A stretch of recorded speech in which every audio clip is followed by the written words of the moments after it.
Round number 2 na po ng Division 1 placement. Bago ko po i-analyze yung game, just want to explain yung rules and regulation kasi medyo magulo to eh. So, nung play-in po, may 11 player na kinuha. Ang nag-champion si Fabiano Caruana, second si MPL, third si Wesley, and so on. Ngayon, si Fabiano Caruana, being the champion, move on agad siya sa round number 2. Ngayon, yung number 2 to 11, naglaban-laban yan.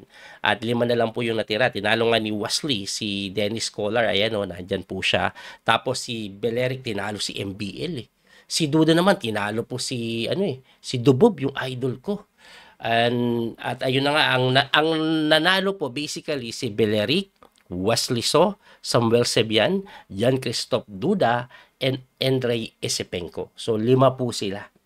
Ngayon, etong round number 2, yung 5 na yan, pagpipilian ng 5 player na si Fabiano Caruana, since siya yung unang pipili, since siya po yung champion ng play-in. Si Dennis Lasabic, siya po yung pangalawang pipili dahil third place po siya nung nakaraang Chessable Master.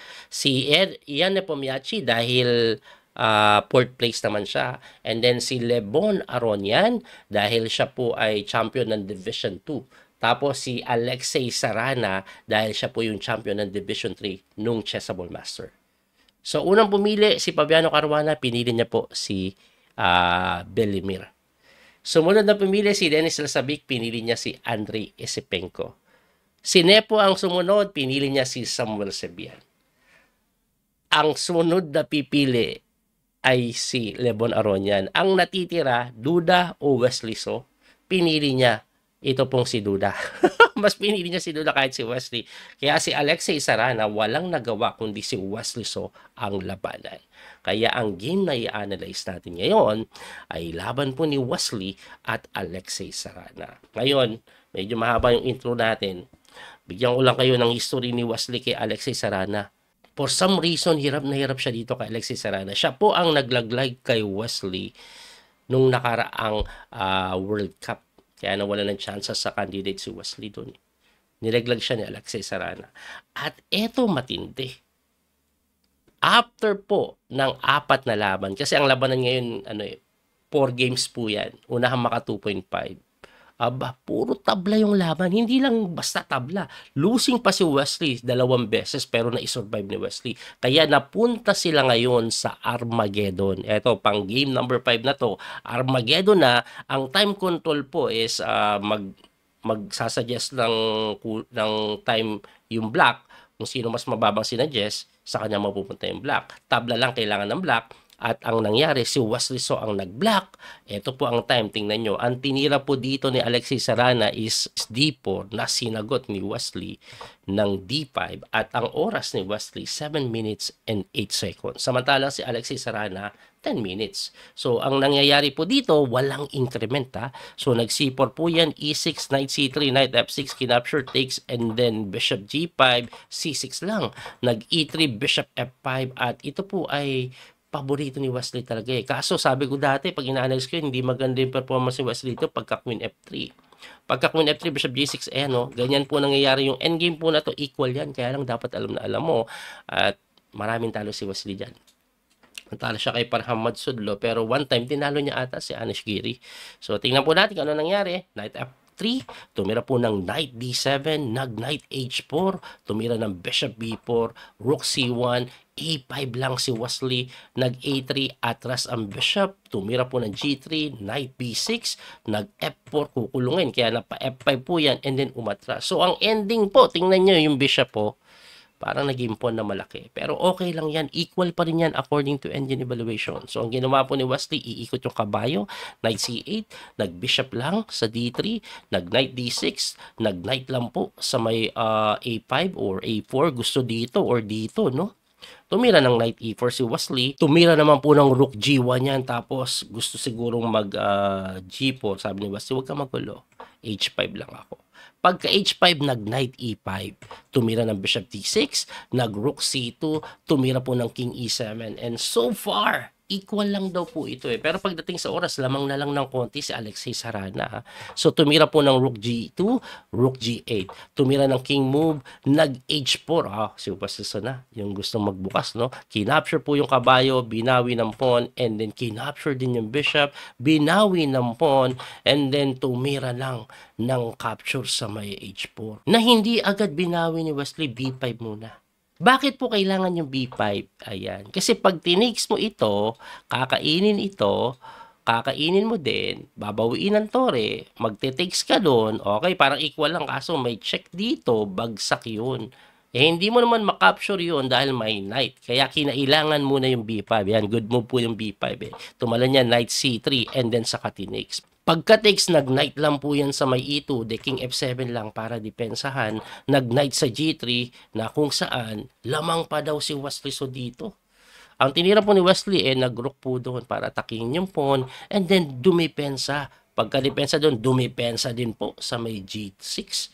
So ito po ay close to equal, lamang pa na konti ang itim. At ang kagandahan for the side of Wesley, dikit na din yung oras. So, dikit na yung oras, tapos tabla lang kailangan ni Wesley. Panalo na siya sa match. So, ang nangyari po, nag-rook po doon, dinipensahan yung C3, nag-rook naman sa G5, umangat lang yung tore, nag-king move lang din, nag-rook doon, rook lang din, tumira ng king ulit. Tingnan nyo, halos walang improvement po ito eh. Walang improvement na magawa ang white. Kasi nga, tingnan nyo, may weakness po dito. Solid yung depensa. Hindi naman basta makatalon din. May mga ganun. May mga weakness eh. No? Kaya nga equal lang ito or lamang pa nga po si Wesley. Anyway, sabi ni Wesley, ayoko na ng mga kunat-kunat lang. Kasi si Wesley sanay sa kunat-kunat lang. For some reason, sa sitwasyong ito na kailangan niya tabla, siya pa po ang gustong magpilit. Tingnan nyo ginawa nyo. Nagtulak para buksan ang laban at makapagpilit. Alam nyo, nung game number 2 niya kay Colors, tabla lang kailangan niya doon. Ang dami ng tabla, hindi niya tinatabla. Pinipilit pa niya. Iba na ang gameplay ni Wesley. Hindi na tulad dati, tabla-tabla. Ito talagang pinipilit po. So pagka C5, tumira doon, tumira ng Rook G7, nag-knight doon, and then rook lang po sa H7 na malinaw kasi may rook doon sa may G5 pressure ito. Ang pinapatira po for some reason dito eh. Bakit po? Kasi ganito nangyari, King E6 para depensahan, nagkaroon ng rook takes G6.